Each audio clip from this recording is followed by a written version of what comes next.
All right, so this evening we are going to be looking at another of our laws of health. And as we say, it is very good if we can try to learn the laws as they are given to us. We ought to know them in order as they are given, starting with pure air, right? Sunlight, and we will be studying them in that order. Why the screen not moving? All right. We said that the curse causeless shall not come, that disease never comes without a cause. All right. Disease never comes without a cause, and that is a statement that's given to us. It is important that we learn that statement, because whatever we will hear about any disease that comes, bear in mind there is a cause, and then we should go from cause to effect. In the mainstream medicine, we do effect, and cause is not so much of a consideration in the mainstream, right? But we are taught that there is a cause, and therefore, because there's a cause, we need to seek to know what is the cause. All right. Let's look back at the definition of disease. This is what we are expected to know. Disease is an effort of nature. I don't need this to free the system from conditions that result. When I'm finished, don't go. To free the system from conditions that result from the violation of the laws of health. So that is a inspired definition for disease. What are the laws of health? We look at pure air, and this is the order we will know them. There are 8 laws of health: pure air, sunlight, abstemiousness, rest, exercise, proper diet, the use of water, trust in divine power. All right, so these are the true remedies. All right, question 1. And every man that striveth for the mastery is temperate in all things. All right. No, they do it to obtain a corruptible crown, but we an incorruptible one. True temperance teaches us to dispense entirely of everything hurtful and to use judiciously that which is healthful. In order to preserve health, temperance in all things is necessary. Temperance in labor, temperance in eating and drinking, right? And this is taken from Counsel on Health, page 121. Now, let me say before we go further that we need to bear something in mind. For a long time, we know that we hear that we should be temperate in all things and everything in moderation. That's not true. That's not what the Bible teaches us. All right? We are temperate in all things as approved by God. Those things that will help us. It says that we will dispense entirely of everything hurtful, and now we will use judiciously that which is helpful. All right? We were told there's a sentence in the book Temperance. It said, nothing, and it's in Counsel on Diet and Food, that nothing that is an enemy to health should go in the human system. Nothing that is an enemy to health should go into the human system. All right? So therefore, temperance law said, avoid that which is harmful and use in moderation that which is good. All right? No, it said that we have to be temperate in everything that is necessary. It said that in labor, so we don't overwork ourselves, in eating and drinking. Do you know that sometimes because we think that the thing is healthy or is good food we are eating, then we can indulge in overeating? Overeating is sin. It means therefore that we do not eat until we're, well, quote unquote, our belly bursts. All right?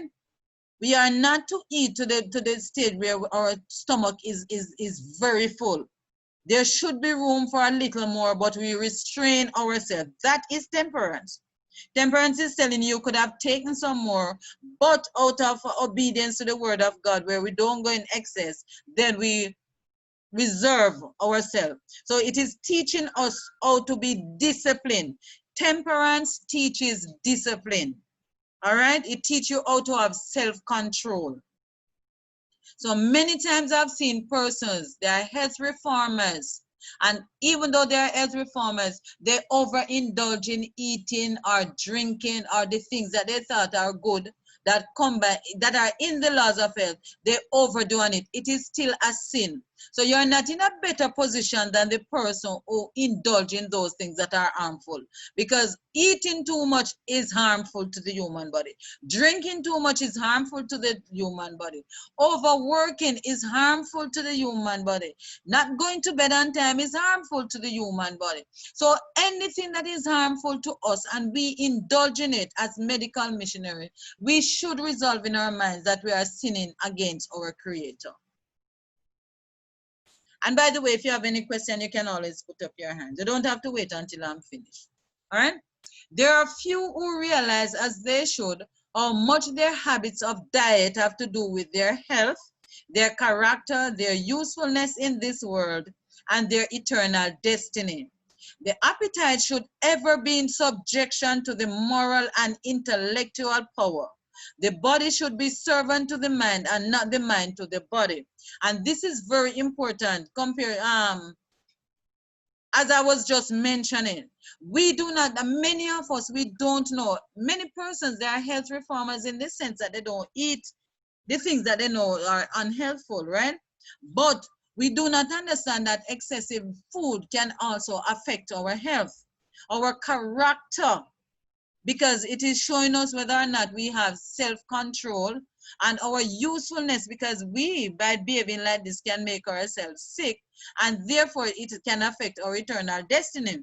So our eating, all right, our appetite should be under the subjection of our intellectual power. The mind must have that control to say, no, I won't do that. I won't eat anymore. I won't take anymore. The diet, to a large extent, is the main thing that's going to affect us as God's people.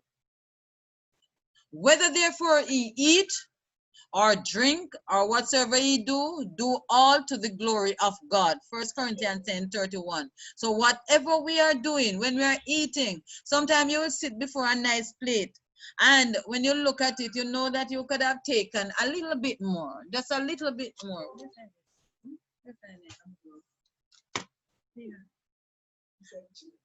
You could take a little bit more, maybe a little bit more, but you know self-control should step in and say, you know what? No, God is not glorified when I overindulge in anything at all. When thou sittest to eat with a ruler, consider diligently what is before thee, and put a knife to thy throat if thou be a man given to appetite. It is possible to eat immoderately, even with wholesome food. All right? And this goes back to what I was saying before. I have known many of us as Adventists, as health reformers, who overindulge in food. And here the Bible is saying, put a knife to your throat. All right? In other words, tighten around you. Have self-control. All right? Behave as if somebody is going to kill you or you're going to kill yourself. All right? So that you can control your appetite. All the labor of man is for his mouth, and yet the appetite is not filled. Can you believe it? Most of the things that we want to do in this life is our appetite. You know, we are controlled by our appetite, and yet it is saying that the appetite is never filled. The more we eat is the more you want. The more we have is the more. The appetite is never filled.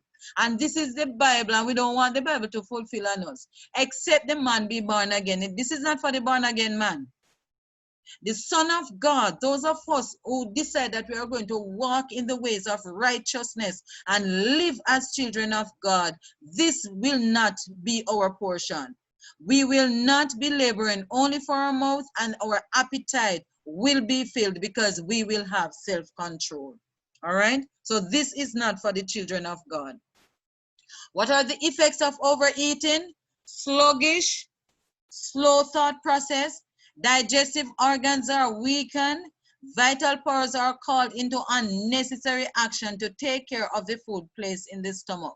You know, it has always been amazing to me to see, especially Brother Luke and Brother Taylor, most of them when they have presentations or Bible studies in the afternoon, they tend not to eat.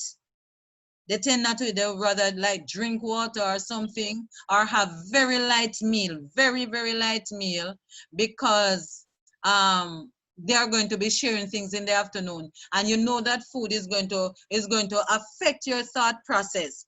And this is why Satan loves us to eat and overeat, because he knows that once we start doing that, then it's going to affect our thought process, and he can have more control over us, so that the spiritual things are not doesn't become as vital. It's not as vital, or we don't get as passionate about it as we would, because the thought process has become sluggish. And what influence does overeating have upon the stomach? It becomes debilitated. The digestive organs are weakened, and disease, with all its strain of evils, is brought on as the result. If persons were diseased before, they thus increase the difficulties upon them and lessen their vitality every day they live. They call their vital powers into unnecessary action to take care of the food that they place in their stomach. What a terrible condition is this to be in.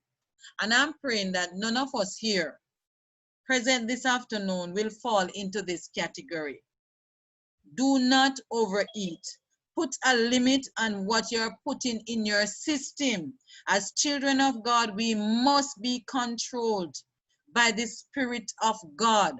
So when a big bowl is placed before you, and you know that that is nothing for you to wipe off, but you know that the more burden we put on our system, the more sluggish the mind is going to be, and the stomach become weakened in that sense. Then we're going to behave as the Bible says, by putting a knife to our throat.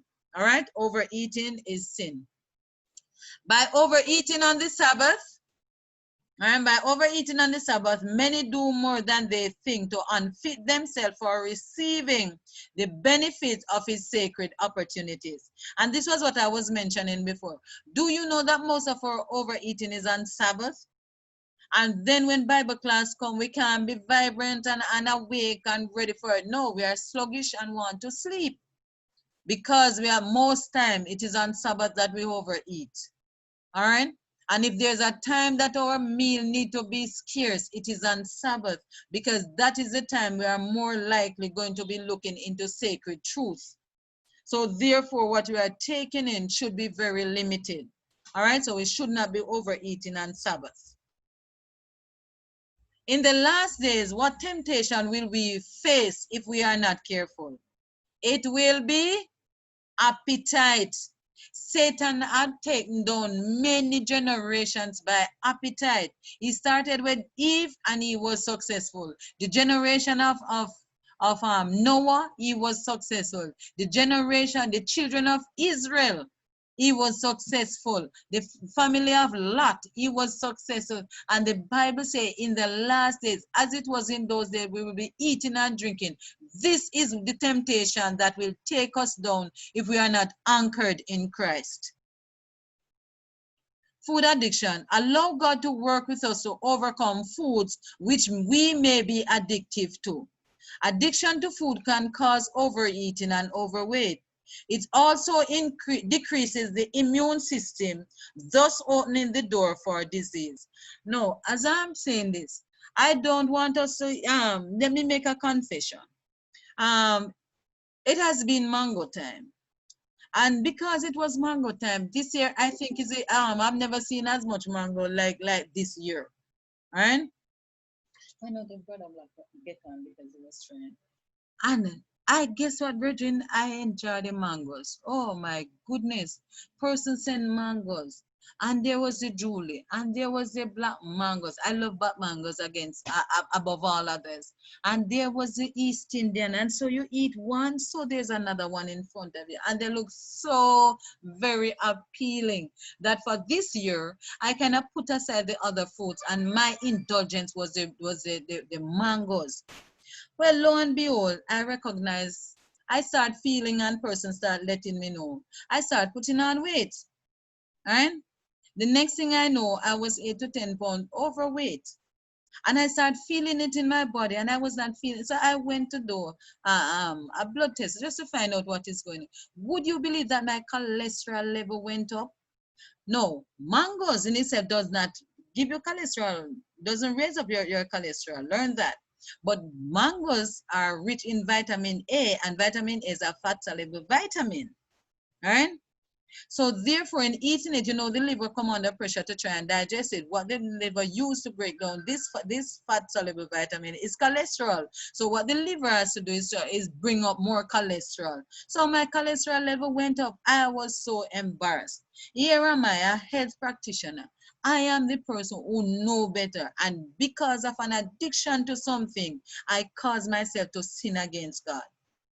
So I had to immediately cease, cut out the mango same time, went on a diet, and I share it in the group because I'm telling this because I don't want person hide my sin to let person think say, boy, you know, I'm saying this from a righteous perspective and others are doing. No, I'm telling you my experience to show you that we are in this together and that once we know that we are guilty of something, ask the Lord for forgiveness, make your confession, and go and sin no more. So it's not like I completely stopped mango, but I know for a week I stopped. While I was trying to lose that weight, I didn't eat any at all. Right? I lost the weight, get back to my normal weight. But then what I do, I know that I don't overindulge in it anymore. If I have one, or if it's a big one, I take one side of it and I say no more. If it's my black mango, and it's a small one, I might have two. But I'm very conscious that I'm sinning against God when I do these things. So therefore, I no longer do it. He said it decreases the immune system, thus opening the door for disease. All right? Use of caffeine increases the risk of cancer of the ovary and bladder in women. For men, disease of the prostate are peptic ulcers and osteoporosis. All right, so anything that is caffeinated. Now, most time when we think of caffeine, we are just thinking to a large extent of coffee, and we say we don't drink coffee. All right, but you have Tang, you have Mountain Dew, you have Gatorade, you have, what is the other one called again? Lucasade, you have energy drink, all in a drink. I cannot think of one that doesn't have caffeine in it. There might be, I'm just saying I don't know. You have even some medication like your codeine, your Panadine. As a matter of fact, anything you hear with that in at the end tend most time to have caffeine in it. All right, and this thing can be addictive and it can increase our risk of cancer. All right, so we have to be careful. Something I remember, this girl, she now has cancer, and when she came to see me, she said her addiction was Pepsi. She find herself, every day she had to have at least 2 Pepsi, and that was on a good day she only have 2. All right, because she was so addicted to the caffeine in this. We don't drink coffee, and we should know that we don't. But many of us, we love chocolate. And the person who loves chocolate is not in a better position than the person who drink coffee. All right, it is the same process and the same theobromine in the chocolate that make it dangerous for us. All right. Okay, here we go. Chocolate. Chocolate contains caffeine, which gives a high, then an all-time low, and can depress the mind. Can cause insomnia. It overstimulates the nervous system, cause stomach irritation, elevate the blood pressure, restrict the blood vessels, depletes calcium, and irritates the kidneys. It is addictive. It increases the phytic acid in the body. All right, so those of us who are chocolate lover, God in his mercies have given us a wonderful substitute. Please go and get some carob. It will have the same taste as your chocolate, but without the side effects of your chocolate. All right, alcohol. It's true that wine contains various protective plant chemicals, but these are also found abundantly in grape juice as well as in the grapes themselves. These phytochemicals prevent heart disease by improving cholesterol and inhibiting blood clots. In view of the far-reaching effects of alcohol, wouldn't it be much wiser to drink grape juice or eat the grapes themselves? Now, many of us say that we don't drink alcohol. But many of the habits that we have lead to alcohol anyway. Some persons, they are making their cakes and they have to use the fruit wine. There are some persons who use who love cough syrup, that's high in alcohol. You have some person with the vanilla, that mostly it is alcohol. Which other situation? And fermentation, for just a fermented food that we take in, like our soy sauce and our mustard and our dressings and our, let me see which one again, our barbecue sauce, salad dressing, I think I mentioned that. All of those also, they contain vinegar, so therefore vinegar is spoiled alcohol. All right, so those are other forms of alcohol being taken into the system. And also our bad eating habits, where fermentation, many of us, we don't have a set time to have our meals. We eat at whatever time we feel like. And because we eat like that, then fermentation takes place in the system and alcohol is formed in our system. All right? What's the effects of intemperance? Woe unto him that giveth his neighbor drink, that putteth thy bottle to him, and makest him drunken also, that thou mayest look on their nakedness. All right, so we should never be intemperate in those things that are unhealthy, and nothing that has alcohol in it should ever go in our system. Jogging can cause an enlarged heart, but walking is the best exercise for the disease. Walking is preferred to riding or driving, for it brings more of the muscles into exercise. All right, into exercise. So walking is the best form of exercise that you can get. Work. Be careful not to overwork. Take care of yourself to get proper nutrition. Follow that which is taught to others. Be temperate in all things. And he said unto them, come ye yourself apart into a desert place and rest a while. For there were many coming and going, and they had no leisure so much as to eat. Isn't this very pointing, that it is telling us that we should have time, that we should come apart from the work that we do and rest. To a large extent, we don't have this time, and therefore when Sabbath comes, we are so broken down that we are of no use to ourselves or to others, right? Because during the week we do not let me see, we are not very partial in the things that we do. We don't set aside time to rest. God has given us hours to work, and he has given us hours to rest. Every day of the week he has done this, and when it is rest time, the body should get into its rest mode. We should not deprive the body of that time. All right, when it is your meal time, and remember this, I don't want anybody in this group to end up with this problem. When it is your meal time, it is your divine appointment with God. Put aside whatever you have to do and have your meal during that time. Your meal is not up for negotiation, your meal time. It must be a set time. Keep 5 hours in between and have your meal at that time. Now, to get this put it into perspective, let I give you an example. Some person will say, but sometimes it's just not convenient because of that and that. Sometimes if I'm traveling and I'm going abroad and my flight is say 7 o'clock, my meal time is between 7 and 8. And I have to be on the flight at 7 o'clock.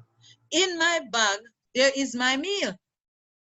I will carry some granola. I will make like tofu sandwich. I will have a few cookies, whatever, but I will make things. I plan my meal.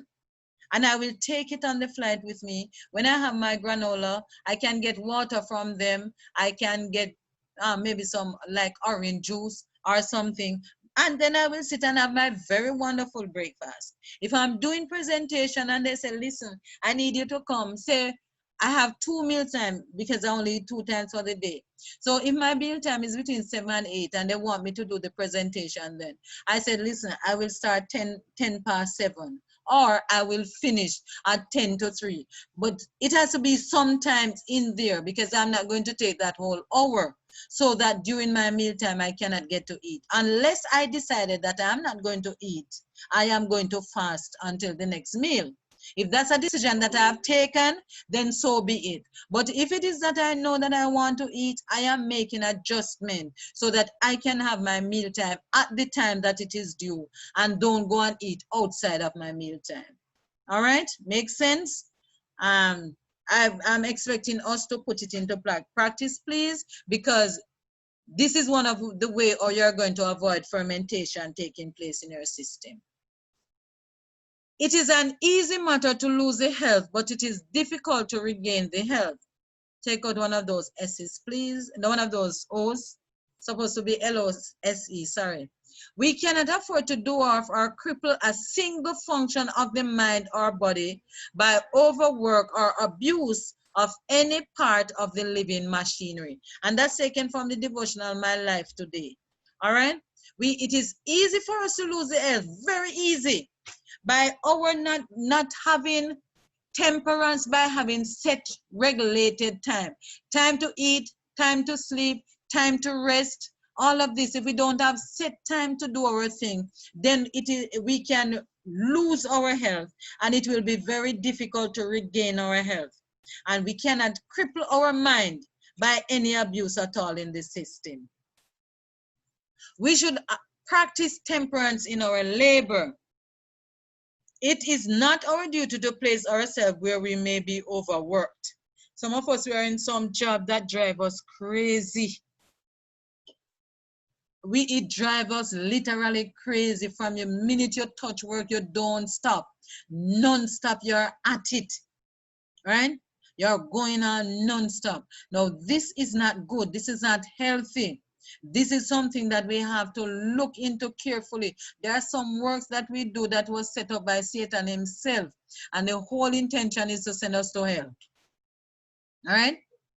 So what the Lord wants us to do is to be temperate in all things and place ourselves, or ask the Lord to help us to be placed in that position where we do not go against him. Because he said, he that striveth for the master, we are temperate in all things. There's no part of our life that is exempted.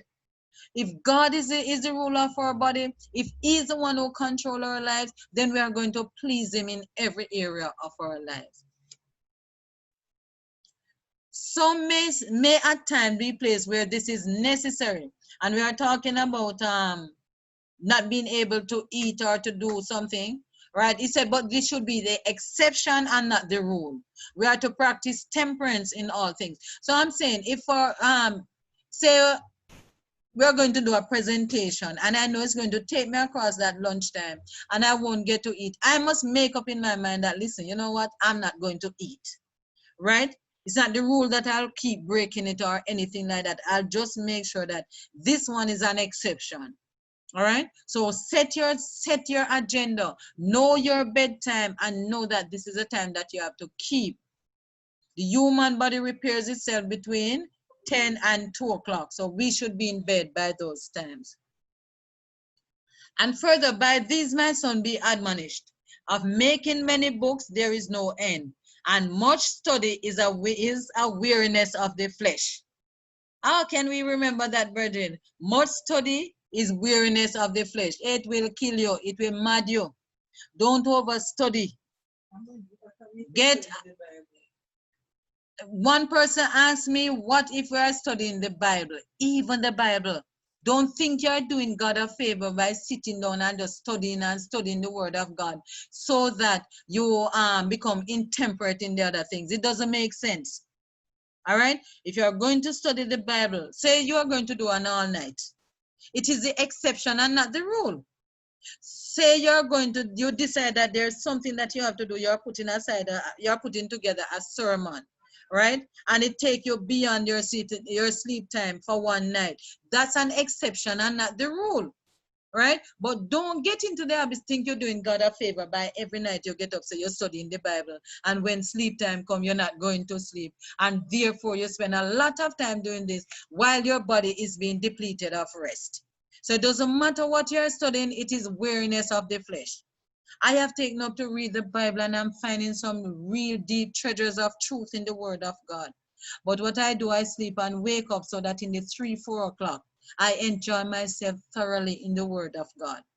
All right? So don't overdo and sometimes what we do the work of God, but we don't do the will of God. The will of God is that we will be saved. Right? And some of the habits that we have will keep us from being saved in the kingdom of God. Intemperance is studied is a species of intoxication, and those who indulge in it, like the drunkard, wander from safe paths and stumble and fall in the darkness. The Lord would have every student bear in mind that the eye must be kept single to the glory of God. Don't compromise, even if you're studying for an exam. I remember in my university years, I remember all my friends used to come back to class with their bloodshot eyes, and they can't comb their ears. They have to wear cap, and they were so dragged down, so tired because they spent all night studying. But I recognize that it never really worked out. So I get into the habit of going to bed, waking up. So when I go now, they can't take me and say, listen to me, I can't see how you come with your bright and bushy tail self. Right? Well, how come you're not studying? I am studying, but I'm doing it according to how the Lord said we are to do it. Right? So I sleep. When Sabbath come, there's no book. They're sitting there studying all day. Friday evening come, there's no book. Right? They are busy with the book. On Sunday when we meet, they are so tired, they are sleeping. All the things that they learn, they have to be telling me what did the book say, but they can't understand. I have to be the interpreter. Why? Because I have learned to follow the ways of God, and because of that, it makes you successful. It makes you so successful, because when we graduated, I didn't even get a C. It was all A's and B's, and it's not because of brightness, it was because of being obedient to the ways of God. Is not to exhaust and waste his physical and mental powers in seeking to acquire all possible knowledge of the sciences, but is to preserve the freshness and vigor of all his powers, to engage in the work which the Lord had appointed him in helping soul to find the path of righteousness. So you see what studying should do? Studying should draw us closer to Christ. It should not be depleting us of our energy and our strength, so that we don't have any mental power to reason and spiritual things.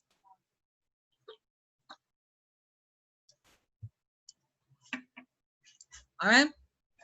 It said, wearing of clothes that cause your body to become chill suppresses your immune system. When the limbs become chill, colds and flus can be a result. A modesty in dress can cause chills, which can result in different diseases. Now, when medical missionaries are trained, and you hear this, there are many who rebel against it, and they continue to wear the short skirt, and we continue to wear the sleeveless blouse. It has gone so bad that even in our place of worship now, you have females going in there with sleeveless. All right? And what it is doing, it is hurting our body. It is hurting us, and we should not be doing this here. What the writing is telling us, that when our body is not properly clothed, it will break down our immune system, and we can have virus and different kind of disease can follow. Clothe your body properly so that you can have proper circulation of air. But watch thou in all things, endure afflictions, do the work of an evangelist, make full proof of thy ministry. For I am now ready to be offered, and the time of my departure is at hand. I have fought a good fight. I have finished my course. I have kept the faith. Now, can we say this? Are we living? No, we are not at the end yet, and we don't know when our end might come. But are we fighting the good fight of faith?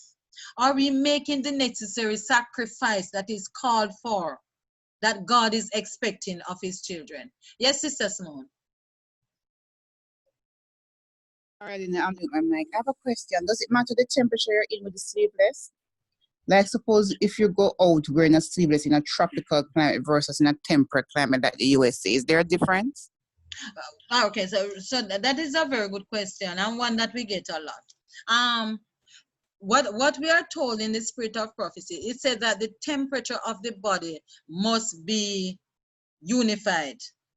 All right. So she said, wherever is left bare, the blood vessels tend to constrict more than where there's a lot of clothes.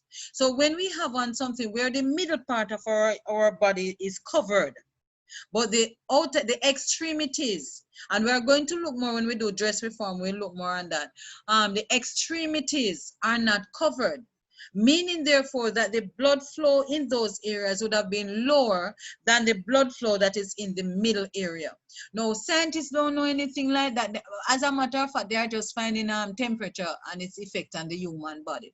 But this is something that was told to us over 100 years ago, and when it was said, it never makes sense, right? But scientists are now discovering this, that the body reacts to temperature. So where the blood vessel, where the clothing is, the body, where the blood vessels in those areas will expand, and therefore more blood will be in those areas, while the extremities will not be experiencing the same time. And one thing we are told, and I think the Ministry of Healing, is said that perfect circulation give perfect blood, and this perfect circulation can affect your mind, your mentality, and your area of judgment. All right, so this is why the Lord wants us, are sending us these things. And if you will dress in such a way that the material that we use is favorable to the climate, then you will find that it will not affect you as much. You understand? It will not, you won't feel the heat when the material is the right material. For us as female, we tend to get even hotter than the male, right? Because of hormone imbalance. So what we do, sometimes my clients come to me and they're hot, they're funning and they're going on and they can't wear clothes. And I'm like, it's not the clothes giving you a problem. Let's take care, you're having hormone imbalance. So let's balance your hormone. And as we balance the hormone, then those hot flashes that you're having will go away. All right. So that is how we deal with it. All right. Make sense? Helpful? All right. I think I'm gone too far. All right. Okay. So I'm now. Let's look at in your those who want my manuals, the manual sent to them. We have to send the manual to them. All right. Just a little housekeeping here for those. There are some persons online who have already have your manual. Those who don't have a manual yet, you can just indicate. The newcomers, I think they wouldn't have one. Please indicate in the chat so that we can get your name and the manual can be prepared for you. No, these are the questions that would have been asked, right, of those who you're working with. This is the one that you will be practicing, and this is what you would have asked the person when you look at the question of temperance. So let's look at them together. It said, what is your current occupation? Why do we ask this question? What relevance is a person's occupation to their overall health? The job may be too stressful and prevent the individual from complying with the 8 laws of health, right?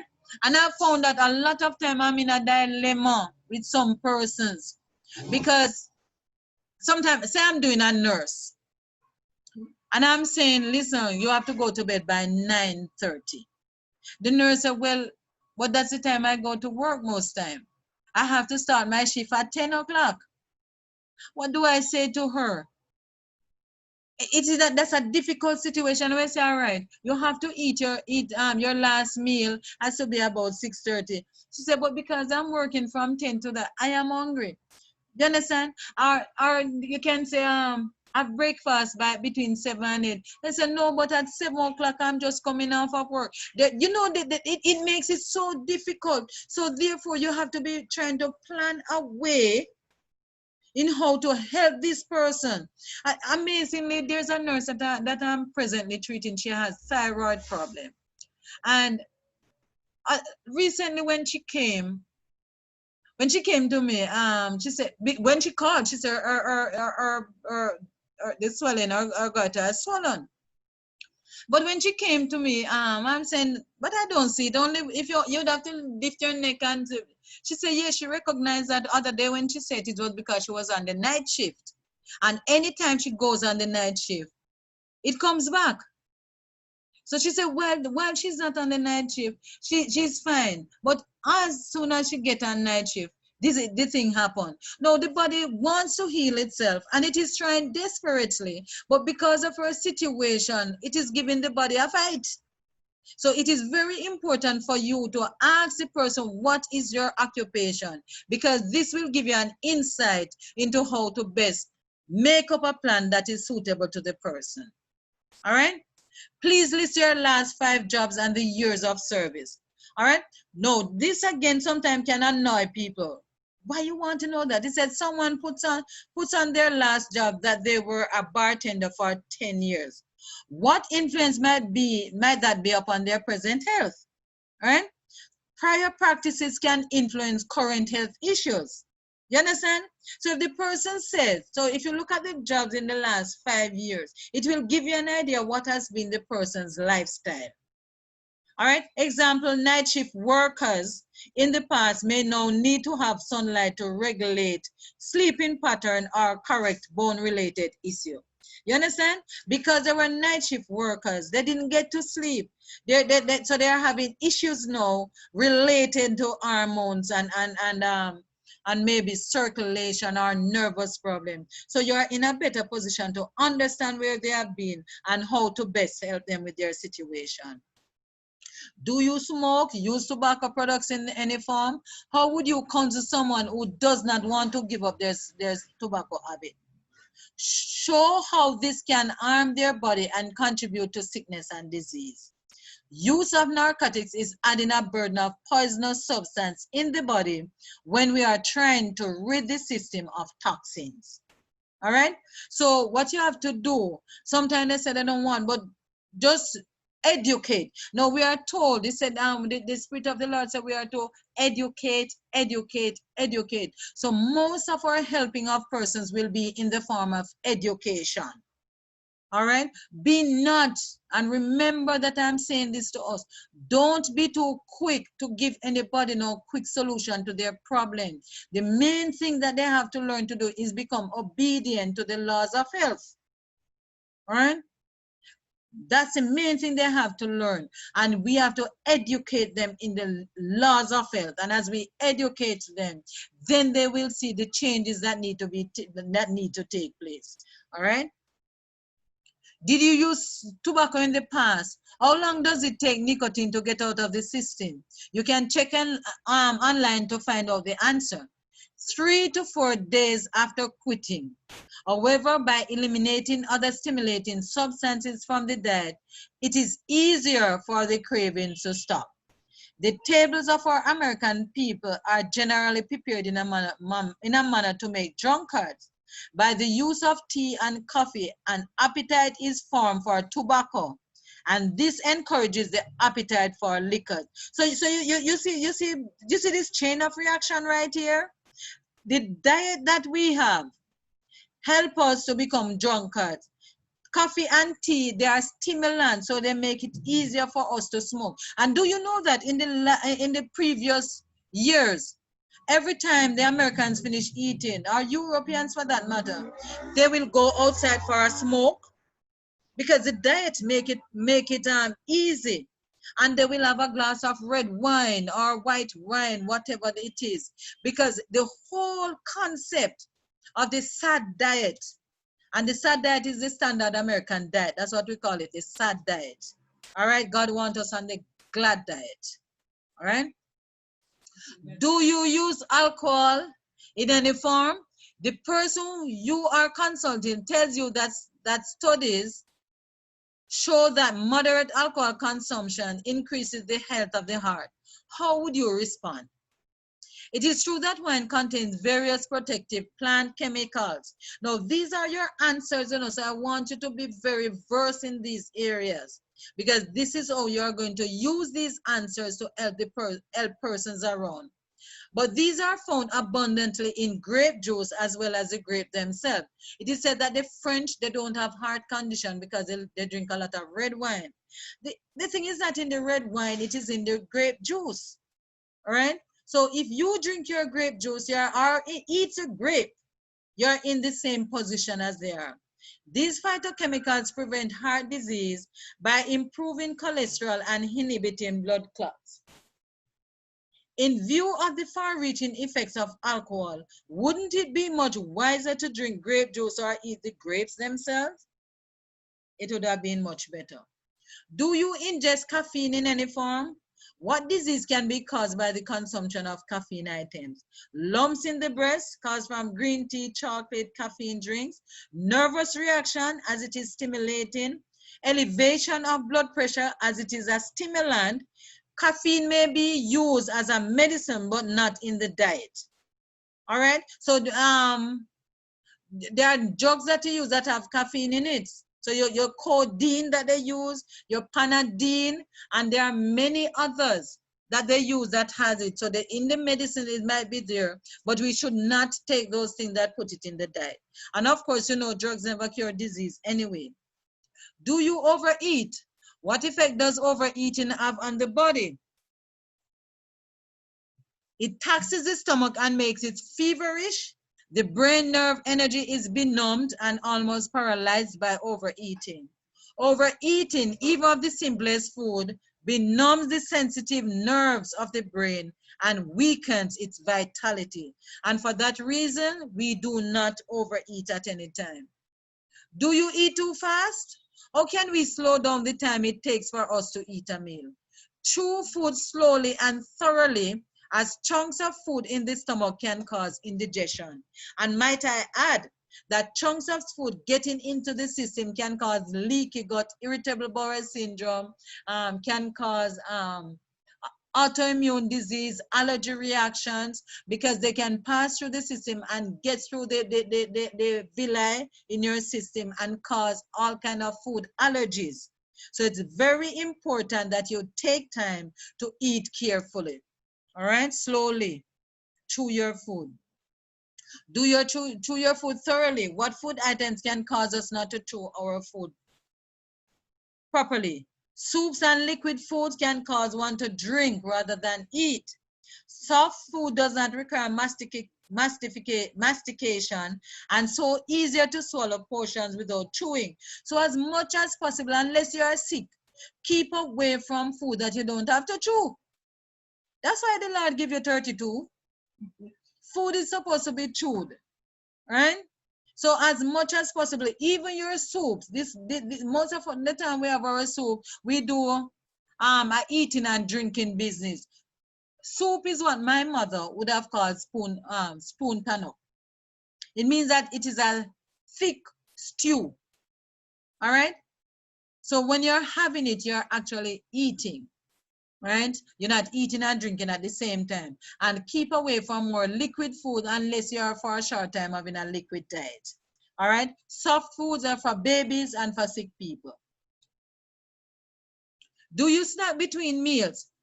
All right, what does snacking do to the digestive system? Snacking wears out the digestive system.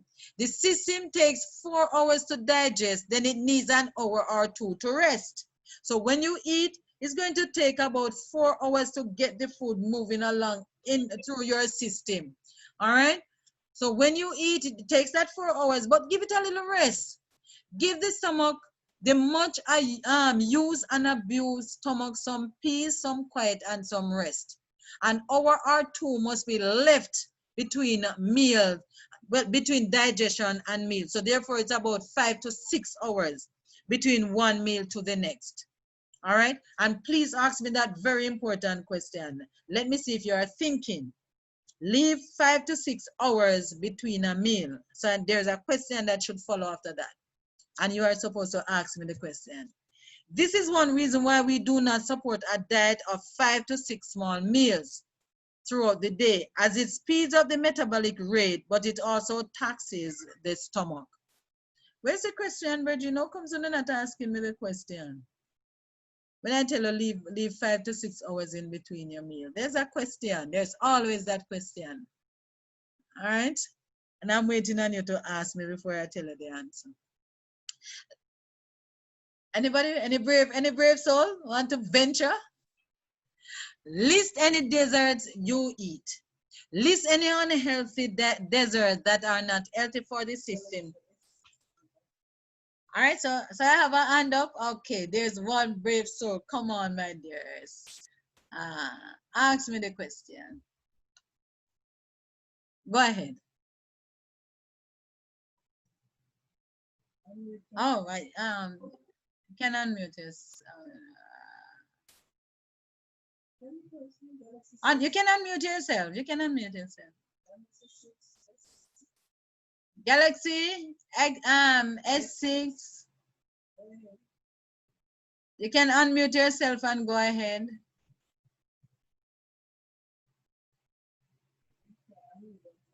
Let me see if I can ask one. I can't unmute them.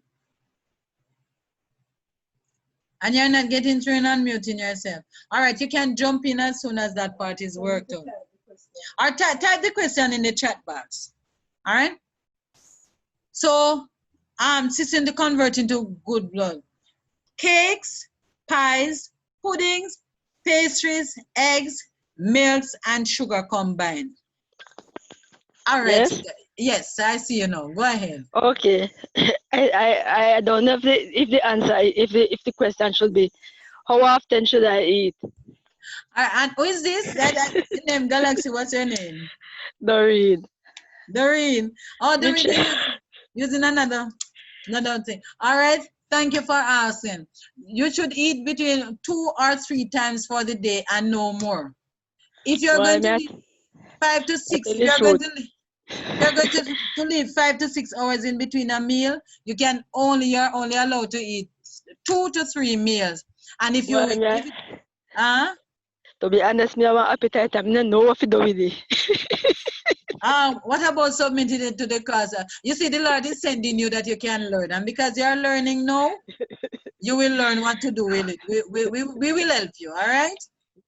All right. Any other question? Any other thing you want to ask? Any other question that come from me telling you that 5 to 6 hours? All right. There are 2 other questions that would need. That was a good one that Sister Doreen mentioned, but there's also 2 other ones. All right. When you guys are ready, you can. Doc, I'm thinking that diabetics are going to be asking how often should they eat. Beautiful. That is the other question. What about the diabetics? Because their doctors told them that they should eat 5 and 6 small meals. So what about them? Well, they have been eating 5 and 6 small meals from the time they were discovered with diabetes until this. And this sometimes is 10, 20, 15 years. And they have never gotten better. So what we have done with our diabetics is that we put them on 2 meals, not even 3. We put our diabetics on 2 meals with the option that if they find that the blood sugar goes too low, then they can eat a fruit. So they get that option. But we put them on 2 meals, and our diabetics within a week, 2 weeks, their sugar level has completely normalized. All right, so especially for them. There's another group. So who is going to ask the other question? That is your answer for the diabetics. Put them on 2 meals with that option that if the sugar level get too low, they can take a fruit. All right. There's another set of person that you're supposed to ask about. So when somebody get that one, you can ask the question.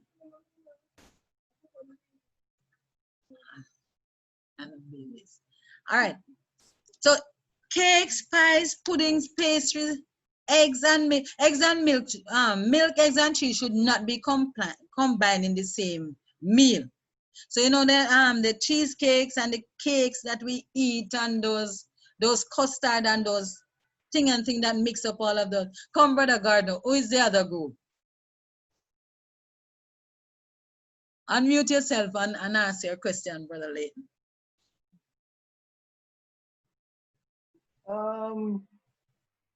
Could it be children? Yeah, you know somebody asked me that one before again. Well, we are told in the Spirit of Prophecy, it said, let the children have 3 meals. All right? It said, let the students have 3 meals. So that one is taken care of. So that means we still have another group. All right? You have to think that who are those persons that they said they should eat 5 and 6 small meals. So there's another one. So children are taken care of, Brother Layton. They said that they should have 3 meals. All right. I remember my little daughter when I was homeschooling her, and she was about like 10 and 10, 11, going on 11 there when we started. She was on 2 meals. She was on 2 meals, and she was so able to know her meal time and everything. She just adapted to it and just live with it that way. And it worked so wonderfully. All right? But she was being homeschooled, so it would have been in a more controlled environment. All right? So this is it.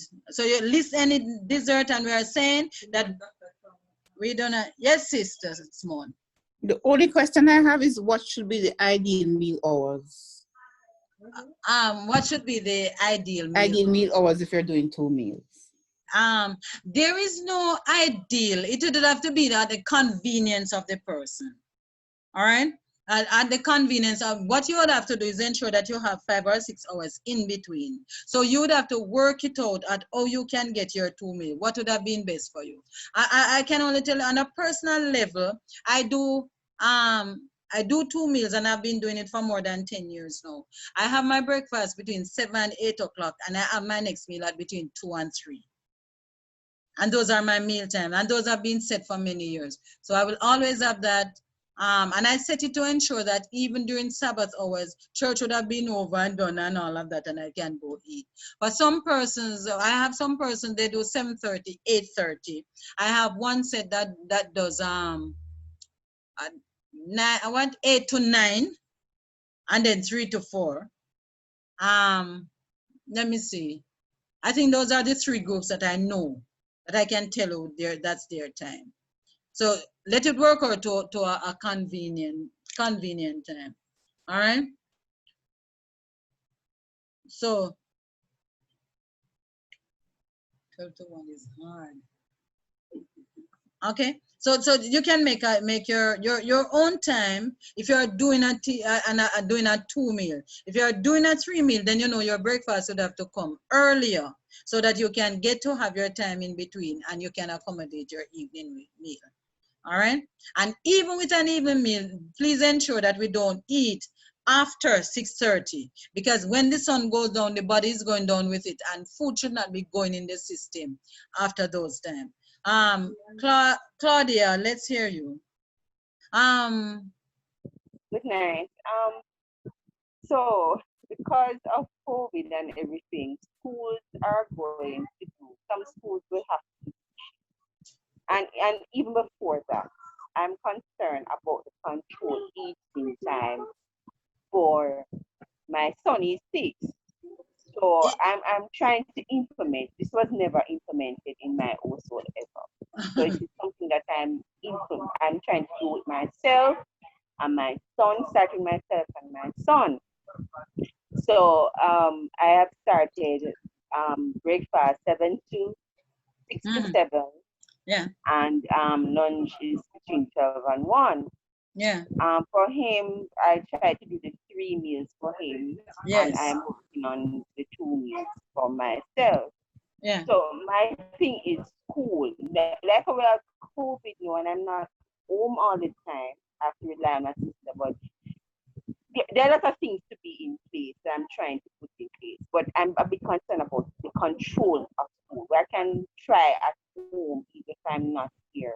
Food is a different situation. Yeah. Now they're suggesting shift, so you should be at school for about 4 hours, right?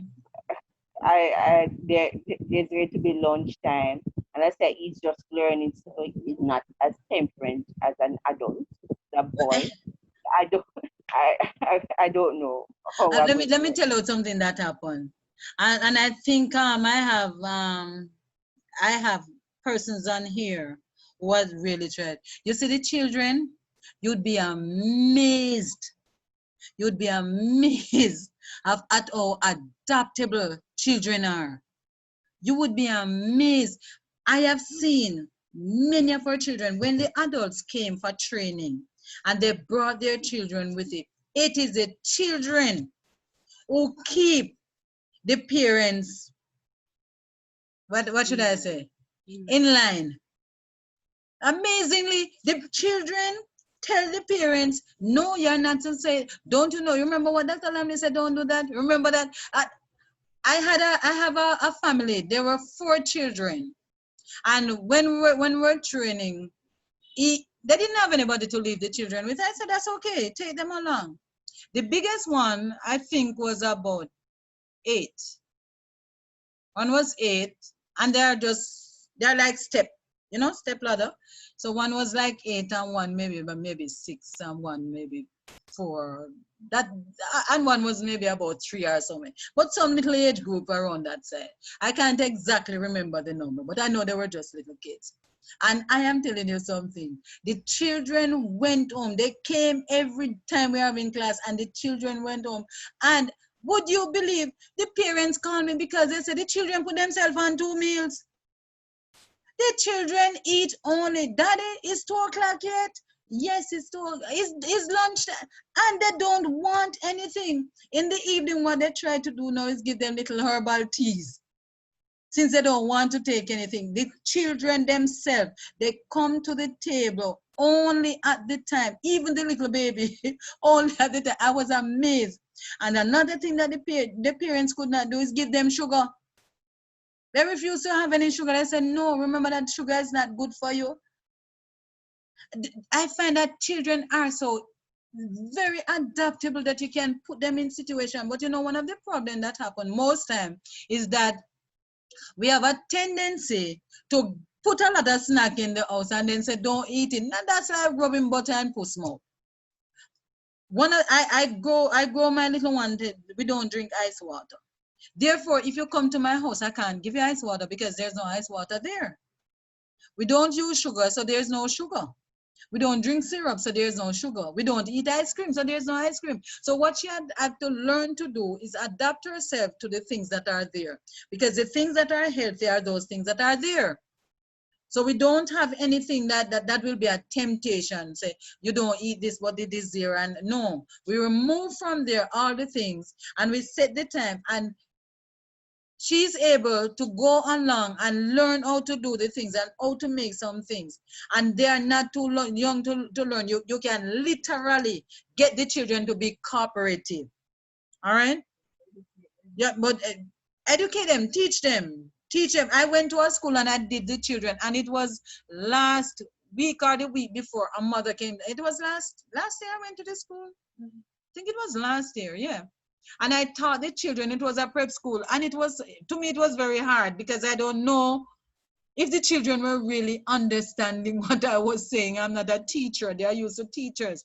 But I taught them principles and showed them what to eat and what not to eat. And I teach them how to make the little things, show them how they can make alternative to ice cream and all of that.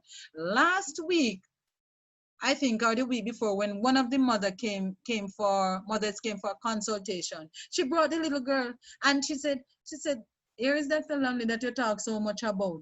Because the little child went and she teach her mother all the things. No, you know that this is not what you know that you can do this. And the mother started changing her diet based on what the information that the child came about. And that is how she came to see me. Because the little girl was talking so much about the different things that she learned. One mother who was overweight, her little son come and tell her that, Mommy, you need to buy lemon juice and keep it in the house. It is very good for you. To drink lemon water in the morning, it alkaline your body, and it can help you to lose weight. You see? So I'm saying that children are really excellent persons, but we have to teach them. All right, so Let's hear two persons we have there. Doreen and then Sister Simone.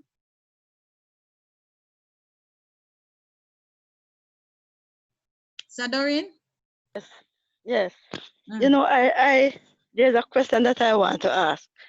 Is when the word high metabolism, does that word definitely, is it a word that apply to people, or is just somebody make up that word?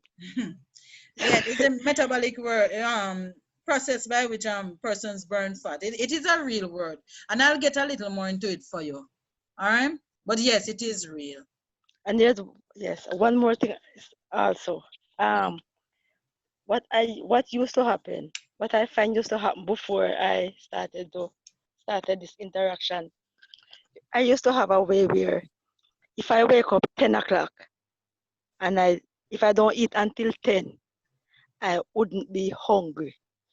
But if I eat 8 by 9:30, hungry I kill me like me not eat from the month coming.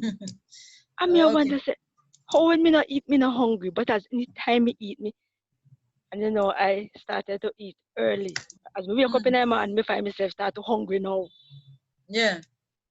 All right, so it set your body on a pattern so that it can know, right? When it's time to eat, my body just complain and complain. But as long as it's not meal time, it does absolutely nothing. It just behave itself nicely. So The reason why I asked about the high metabolic rate, to be honest with you, me appetite, believe me, I'm afraid of it sometimes. I'm not fat, just weigh 100 pounds. I'm tell you say, I work for it. Me not crave, me not eat anything or so forth, you know, but just a healthy eater, but me not really say, you know, crave and eat anything, not in that sense. All right, so when we're finished at I need to see what is your portion size, and we look a little more. That I think we need a consultation. All right. We'll talk. Yeah. All right, Sister Simone. Yes, I had two questions. If you're eating 2 meals only for the day, how does fruit come in, since fruit cannot be mixed into any meal? Fruit must be had on an empty stomach without mixing with anything else. Yes, man. And what's the other one? And children, again, what hours you suggest they eat? All right, so let's say the first one. You remember me just telling you about my mango appetite, when me just crave these mango. So what you do, you eat fruits on empty stomach because you have it first. So when I'm going to have my breakfast, since it's mango we were talking about, I will have my mangoes first. And after I have the mango, then I continue with my breakfast because that's the food that I'm having. So you don't need to wait a few hours before you eat something, don't like do that. Or 45 minutes or... No, Sister Simone, don't do it. Digestion takes place one time. Do not digest your food and then go take on another meal. That's 2 meals. So what you're going to do, remember, you know, the raw food is supposed to stimulate the digestive process, right? So what it is going to do is telling them that a fruit is coming in. So therefore, the enzymes that are used for digesting the fruit meal will be there. Carbohydrate digestion start in the mouth, the sweet food digestion start in the mouth also. All right, so therefore you'll have your food first, then you continue with whatever else you are having. All right. Okay. You asked me about what is the other part? The children. The children. All right, because that's my struggle, because the children find it very difficult to stick to set. All right, so let me tell you what we do with ours, because as medical mission, we all have children, and they have been on health plan. All of our children, we put them on health plan. So what we do, we make sure they have breakfast. We give them breakfast at 7 o'clock, basically, because they're going to school. Between 6 and 7 they will eat. All right. So our children, we give them, and we have them on 3 meals. So between 6 and 7, they will have their breakfast. After that, they will have their lunch at school or at home, depends on where you are. It's home time now. So about midday, you give them something else to eat. All right? No, most time where the problem lies is that we don't give them, If we don't give them a full meal, then we are going to have problems with them. One of the things that I try to do, you know, children like sweet things or like a little snack and thing like that. You give it immediately after they are finished eating, so that you don't have to end up giving in between meals. So we practice that with our children. Most time at when my daughter was that age that I talk about in the 8, from she was about like 7, 8, she learning how to bake her own cookies and how to bake her own little cake and all those kind of things, and how to use ripe banana make her little appetizer and those things, right? So when they have the sweet things, they don't feel deprived. They don't feel deprived. So you give them a full meal and you give them that little snack after that sweet treat that children love. So the body can feel a lot better that it has gotten what it needs. But let it be a full meal. After that, about 12 to 1 o'clock there, you feed them again. And they know between 5 and 6 o'clock they eat again. All right? And in that way, you can put in your 3 meals. And they are quite fine. They know that this is the meal time. They are trained that nothing in between. Whatever you want to eat, tell what you want, and then you will eat it at that time. All right? All right, let me try and finish this. I'm told I have 10 minutes. All right. Do you eat at set meal times? Why is it important for our bodies to eat regular every day? Gastric juice will be produced at set time to make the stomach ready to receive the food. In no case should the meal be irregular. You hear that part? In no case should the meal be irregular. Set your meal time. If you cannot have your meal on time, leave it alone. The stomach can rest at that time. A few weeks ago, I decided I was doing a 40 hours fasting. So I decided I won't have anything for 40 hours. No. So my last meal, what I did, I had let me see, I had my evening meal, and then I skip breakfast, I skip lunch, and I move on to the next day. So it was like it spanned 3 days really. All right. No, when I did that, every time when it was my meal time, you should have heard my stomach. I couldn't even stay near anybody. It will kick and scream and grumble and make up noise and go on. And at that moment, it feels so, you're hungry, so terrible. But guess what happened? Within 15, 20 minutes after that, it settled down itself, and I don't even remember that I was hungry. That even when the 40 hours passed, I was in no great haste to go and eat, because the body has become so acclimatized to that you don't feel that hunger. Once the meal time is passed, right, the body adjusts itself. So it's no great thing to skip a meal. You can do that something, and it's a healthy practice. All right, for you to skip a meal. But don't, because of work or something else, you miss your meal, and then outside, you know that you normally eat between 3 and 4. And then 6:30 come, you say, boy, me never get to eat my meal, you know, so me just reach home. So me have to go make 2 sandwich and drink some tea or something like that. Don't do that. Your meal time has passed. If you are on 2 meals, if it's 3 meals and you would have eaten at 6:30, then so be it. But skip the meal and wait for the other meal time, whichever meal time that is. All right? Keep to set meal time 7 days a week, no exception. Set your body on a pattern and live with it. This is how your health is going to be restored. This is how you are going to be kept. No, when I just read that, it seems so very terrible and extreme to me. But then I go to my spirit of prophecy. And when I saw when it look at it and talk about the stomach and the blood, the making of good blood, I recognize that this is from God. And therefore,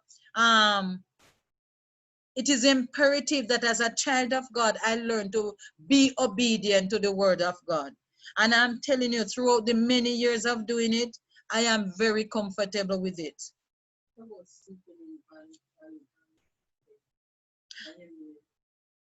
What was that question? What about when you're planning to sleep late?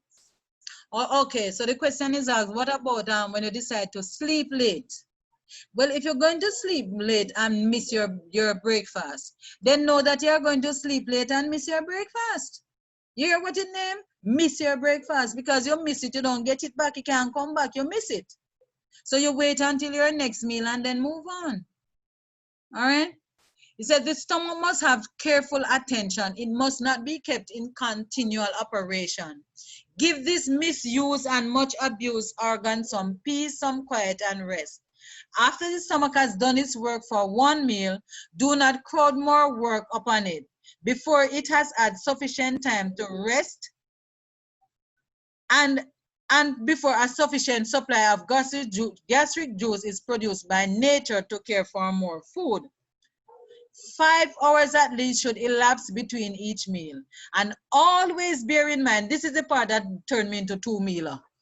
And always bear in mind that if you would give it a trial, you would find that 2 meals are better than 3. I decided to give it a trial, and I found out that 2 meals was really better than 3. All right?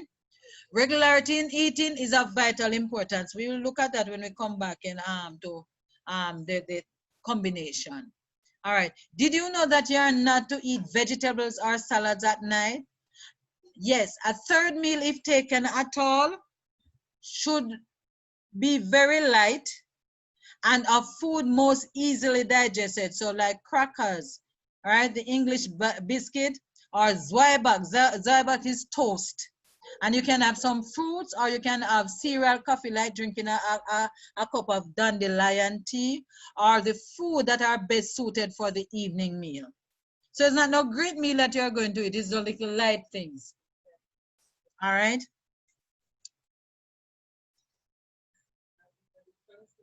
All right, let me get in some questions. I have 5 minutes. All right, this is it. Would you say that your dress is healthful and modest? Do a research in the spirit of prophecy and dress, and give a list of principles that she outlined that made for appropriate dress. Give at least 3 principles. Dress should be inexpensive, provide warmth and proper circulation. You see what we're talking about, your clothing? You must be kept warm and you must have proper circulation. It must be chosen for durability rather than for display. All right? The Lord provided the face with an immense circulation because it is exposed. He provided also large veins and nerves for the limbs and feet to contain large amount of the current of human life, that the limbs might be uniformly as warm as the body. So you understand why we're talking about the dressing part? So you can't have the rest of the body warm and the other part that have the large veins and the nerves, those are the parts that are exposed. They should be so thoroughly clothed as to induce the blood to the extremities. So when the other parts are covered by you putting on something long on your sleeve, it will send blood into those areas, and therefore it keeps you from the arthritis and the fibroids and the cysts and those things. Satan invented the fashions which leave the limbs exposed. Now, you know, when you taught this in church, they will stone you. Satan invented the fashions which leave the limbs exposed, chilling back the life current from its original course. Satan do it to us to make us sick. All right? And it should not happen among the children of God. We should not be putting on sleeveless as children of God. All right? And the short skirt that can't even cover, you know, you have to be keep pulling it down. Please list your leisure activities, board games, novel reading, pornography, watching TV. These things, they go against the will of God. All right? How much time do you spend on leisure? What would you consider too much time, and give you a reason why? Time spent in leisure activities can be time consuming compared to the time spent with God. And there are many devices now that's occupying our time. And therefore, we should be careful about these things as against the word of God.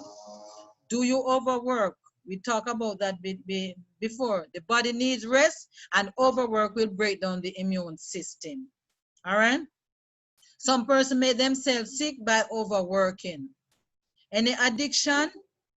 Enthusiastically devoted to a particular thing or activity. Anything that take up that time, that is our addiction. All right?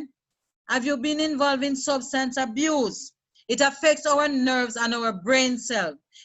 Person may suffer depression or unable to think logically or handle large volumes of information if they have been in substance abuse. All right. Okay, let me see which is the last one. Fashion, nail polish. Children of God do not wear nail polish. Nails are extension of the skin and they are porous. They speak health to us. Keep them free from hardeners or polishers. Tea drinking can cause nail deficiency. All right. By tea, I mean those things that have caffeine in it. Tattoo, the skin should not have any tattoo on it. All right. It takes 1 year before you can give blood if you have tattoo on your skin. Hair, the hair has a high absorption rate. Hair dyes and chemicals are absorbed into the scalp. If you lack nutrients, the body pulls from the hair. In this way, it can also pull chemicals. Wigs prevent the scalp from breathing. It can also cause leprosy. Example where persons who had leprosy sold their hair and it was used to make wigs. Now, leprosy still exists, you know, they have it by other names. All right, it's called? Oh, yes, Hansen's disease, and you can do a little research on that. Natural hair weaves or wigs carry sicknesses and disease. So move away from putting on false. The Lord tells us that we must move away from false things and we must stick to that which is true. All right, shoes. High heels cause curvature of the spine. High heels affect the ligaments. It is designed to cause you to tilt forward and the butt pushes out, causing a curvature of the spine. High heels tilt the womb and make it difficult to have children. It affects circulation and put pressure on the knees. All right. Do you attend cinemas and dance and nightclubs and those places? These are not conducive to spiritual health, and therefore we should not be doing that. All right, we should not get in competitive sports. Why? Because competitive sport can elevate the blood pressure. It makes us think we are better than others because we try to win. We are spiritually, it is not godlike when person want to esteem themselves better than others. Our behavior do not match with that of a child of God. So when we compete, we are trying to outdo another person. And the Bible says we must esteem every man above ourselves. All right. The music that we listen to must reflect God. There is no music that is neutral. They are either spiritual or carnal. And if we are children of God, we cannot be looking at carnal things or reading carnal things. All right. Oh, I am finished.